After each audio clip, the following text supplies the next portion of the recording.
কালীঘাটে কুণাল ঘোষকে লক্ষ্য করে ডিম ছোড়ার অভিযোগে এবার গ্রেফতার করা হলো দুজনকে। এই বিষয় নিয়ে আরো বিস্তারিত জানাবেন প্রতিনিধি পার্থপ্রতিম ঘোষ, আমাদের সঙ্গে টেলিফোন লাইনে রয়েছেন। পার্থপ্রতিম,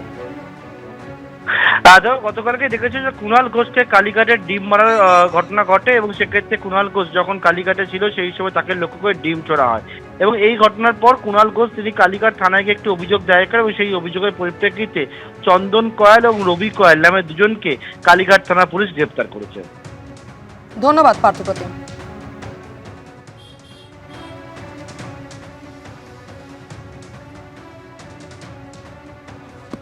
প্রাথমিকে নিয়োগ দুর্নীতি মামলায় 11 ঘন্টা জিজ্ঞাসাবাদের মুখোমুখি হতে হয় অভিষেক বন্দ্যোপাধ্যায়কে। ইডি আধিকারিকরা ম্যারাথন জিজ্ঞাসাবাদ করেন। সেই জিজ্ঞাসাবাদের পর বেরিয়ে এসে অভিষেক বন্দ্যোপাধ্যায় কি বলেছিলেন গতকাল দেখুন। রাজনৈতিক প্রেসার আছে না আছে আমি সেটা যাব না, তার কারণ বিজেপি নিয়ে যত কম বলা যায় তত ভালো। একদিকে দল ভাঙানির খেলা, আর একদিকে বিরোধী শক্তি যারা লড়াই করছে মাথা নত না করে তাদেরকে কি করে দমানো যায়, তাদের ধমকানো যায়, চমকানো যায়, তাদের ভেঙে গুড়িয়ে দেওয়া যায়, কার্যত বিরোধী শূন্য করে দেওয়া যায় পশ্চিমবঙ্গকে, সেই চেষ্টাই গত 1 মাস ধরে করা হয়েছে। পোস্টপোল ভায়োলেন্সের নামে কি তাণ্ডব লীলা চলেছে আমরা সব জায়গায় দেখেছি। বিরোধীরা যাতে বিরোধী দলনেতার স্বীকৃতি না পায় সেই নিয়ে ষড়যন্ত্র, কনস্পিরেসি, দল ভাঙানো, এমপি ভাঙানো, এমএলএ ভাঙানো, এইসব করে কোনো লাভ নেই। তারা ভেবেছিল যারা এজেন্সির ভয়ে এদিক ওদিক চলে যাচ্ছে মমতা বন্দ্যোপাধ্যায়ের সাথে বা মানুষের স্বার্থকে সামনে রেখে যারা লড়াই করছে আমরা হয়তো চলে যাব, দমে যাব, মাথা নত করব, আত্মসমর্পণ করব, বিকিয়ে যাব। আমাদের গলা কেটে দিলেও আমরা আত্মসমর্পণ করার লোক না, আমরা লড়াই করার লোক। ভোট প্রচারে গিয়ে উস্কানিমূলক মন্তব্য মামলায় ভবানী ভবনে হাজিরা দিলেন অভিষেক বন্দ্যোপাধ্যায়। আগেই তাকে তলব করা হয়েছিল ভবানী ভবনে। আজ বেলা 12টায় তাকে হাজিরা নির্দেশ দেওয়া হয়, তবে নির্ধারিত সময়ের কিছুটা আগেই, মিনিট 3 আগেই পৌঁছে যান অভিষেক বন্দ্যোপাধ্যায়। সেই মুহূর্তের ছবি আপনাদের সামনে রেখেছি। ভিজিটার্স বুকে সই করে তিনি ভিতরে ঢুকে যান। এই মুহূর্তে সরাসরি আমাদের সঙ্গে রয়েছেন আমাদের দুই প্রতিনিধি পার্থপ্রতিম ঘোষ এবং হিন্দল দে। আমি শুরুতেই একবার চলে যাব পার্থপ্রতিম ঘোষের কাছে। পার্থপ্রতিম, তুমি ভবানী ভবনের সামনেই রয়েছো। নির্ধারিত সময়ের আগেই অভিষেক বন্দ্যোপাধ্যায় তিনি পৌঁছে গেলেন। এই মুহূর্তে সব মিলিয়ে কি খবর রয়েছে? জিজ্ঞাসাবাদ কি শুরু হয়েছে? দেখো, কিছুক্ষণ আগে কিন্তু জিজ্ঞাসাবাদ শুরু হয়েছে অভিষেক বন্দ্যোপাধ্যায়কে, এবং এক্ষেত্রে হচ্ছে যে কোনো এসআইটি তৈরি না হলেও কয়েকজন অফিসারকে দায়িত্ব দেওয়া হয়েছে এই যে মামলাটি, সেই মামলাটিকে তদন্ত করার জন্য গোয়েন্দাদেরকে, এবং তারাই হচ্ছে ভবানী ভবনে যে 4 তলা সিআইডি যে দপ্তর রয়েছে সেই দপ্তরে জিজ্ঞাসাবাদ করছেন অভিষেক বন্দ্যোপাধ্যায়কে। মূলত যে অভিযোগ হয়েছে সেই অভিযোগের পরিপ্রেক্ষিতে হচ্ছে অভিষেক বন্দ্যোপাধ্যায়ের বিরুদ্ধে উস্কানিমূলক, বিভাজনমূলক এবং উত্তেজনাপূর্ণ বক্তব্য, এবং এই যে অভিযোগটা হয়েছে সেই বক্তব্যের পরিপ্রেক্ষিতে আজকে অভিষেক বন্দ্যোপাধ্যায়কে তলব করা হয়েছে। এবং এই যে মামলা, সেই মামলাটি প্রথমে অভিযোগকারী জমা দেয় হচ্ছে বাগুইআটি থানায়।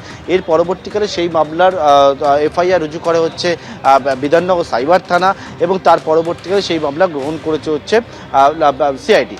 তো আজকে সিআইডির তরফ থেকে অভিষেক বন্দ্যোপাধ্যায়কে 12টায় ডাকা হয়েছে। মূলত এই যে মামলাটি, সেই মামলার যে ধারায় মামলা হয়েছে তার বিরুদ্ধে, সেটা হচ্ছে বিএনএসি 192 নম্বর ধারা, যেটা জামিন অযোগ্য ধারা। এই ধারার অপরাধটা কি, যে হচ্ছে এই উস্কানিমূলক বক্তব্য রাখা, তার জন্য। পাশাপাশি হচ্ছে বিএনএসি 196 নম্বর ধারা, এটাও হচ্ছে সাধারণত জামিন অযোগ্য ধারা, এবং যেটা হচ্ছে বিভিন্ন গোষ্ঠীর মধ্যে, অর্থাৎ বিভিন্ন সম্প্রদায়ের মানুষের মধ্যে যে শত্রুতা, সেই শত্রুতা সৃষ্টি হওয়া।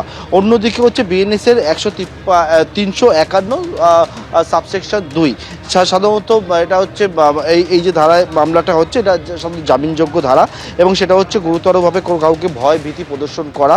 অন্যদিকে হচ্ছে 353 সাবসেকশন 1, যেটা হচ্ছে জনমানুষের মধ্যে বিশৃঙ্খলা সৃষ্টি করা বক্তব্যের মাধ্যম দিয়ে, সেটা হচ্ছে নন বেলেবল সেকশন।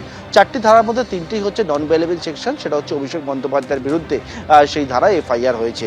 অভিষেক বন্দ্যোপাধ্যায়ের যে মন্তব্য, সেটা হচ্ছে ডিজে বাজবে, এমনভাবে ডিজে বাজবে, এবং এই যে মন্তব্য, ডিজে মন্তব্য, তার পরিপ্রেক্ষিতে অভিযোগকারীর যেটা অভিযোগ, যে সেক্ষেত্রে মনে করছেন যারা বিরোধীরা রয়েছেন তাদের মধ্যে কিন্তু একটা ভয় ভীতি তৈরি হচ্ছে এই বক্তব্যে। অন্যদিকে হচ্ছে যে মন্তব্য ছিল যে একেবারে আরামবাগের স্টিয়ারিং হাতে থাকবে, এবং এই যে মন্তব্যগুলো রয়েছে এই মন্তব্যগুলো কেন করেছেন অভিষেক বন্দ্যোপাধ্যায়, কোন কি উদ্দেশ্যে তিনি করেছেন অভিষেক বন্দ্যোপাধ্যায়? তিনি কি জানতেন যে এই রকম মন্তব্যের জন্য যেটা হচ্ছে আইন বিরুদ্ধ এরকম মন্তব্যের জন্য হচ্ছে জনমানবের মধ্যে একটা ল অ্যান্ড অর্ডার অর্থাৎ আইন শৃঙ্খলা সমস্যা হতে পারে? এই রকম বিষয়ে কিন্তু আমরা সেট জানতে পারছি অভিষেক বন্দ্যোপাধ্যায়কে প্রশ্ন করা হবে, এবং সেই প্রশ্ন ইতিমধ্যে অভিষেক বন্দ্যোপাধ্যায়কে জিজ্ঞাসাবাদে সেটা শুরু হয়ে গেছে। ভবানী ভবনের 4 তলা অভিষেক বন্দ্যোপাধ্যায়কে জিজ্ঞাসাবাদ করা হচ্ছে। বৃহস্পতিবার দিন 5.5 ঘন্টা, রবিবার দিন 8 ঘন্টা অভিষেক বন্দ্যোপাধ্যায়কে জিজ্ঞাসাবাদ করা হয় সই জালিয়াতি মামলায়। গতকালকে দেখেছো যে ইডির তরফ থেকে অভিষেক বন্দ্যোপাধ্যায়কে জিজ্ঞাসাবাদ করা হয়েছিল, এবং আজকে অভিষেক বন্দ্যোপাধ্যায়কে তলব করা হয় জিজ্ঞাসাবাদ করার জন্য। সেটা হচ্ছে এই যে উস্কানিমূলক মন্তব্য সেই তার পরিপ্রেক্ষিতে ইতিমধ্যেই আমরা দেখেছি 11:57 নাগাদ অভিষেক বন্দ্যোপাধ্যায় তিনি ভবানী ভবনে প্রবেশ করেন। তারপরে যে নির্দিষ্ট পদ্ধতি সেটা তো মানেন, এবং তারপরে 11:59 অভিষেক বন্দ্যোপাধ্যায়কে নিয়ে সিআইডির গোয়েন্দারা তাদের যে দপ্তর ওই 4 তলায় সেখানে উঠে যায়। একদমই পার্থপ্রতিম, তুমি আমাদের সঙ্গে থাকো। এবার আপনাদের শোনাই অভিষেক বন্দ্যোপাধ্যায় ভোট প্রচারে গিয়ে ঠিক কি মন্তব্য করেছিলেন, যার জেরে তার বিরুদ্ধে একাধিক ধারায় মামলা দায়ের হয় এবং আজ সিআইডির জিজ্ঞাসাবাদের মুখোমুখি হতে হচ্ছে অভিষেক বন্দ্যোপাধ্যায়কে। দেখুন। 4 তারিখ মমতা বন্দ্যোপাধ্যায় যতই উদার হোক, আরামবাগের স্টিয়ারিং আমার হাতে থাকবে।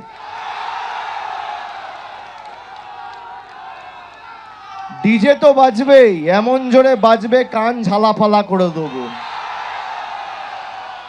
তোমরা যে ভাষায় বোঝো বন্ধু, অভিষেক ব্যানার্জি সে ভাষায় জবাব দিতে জানে।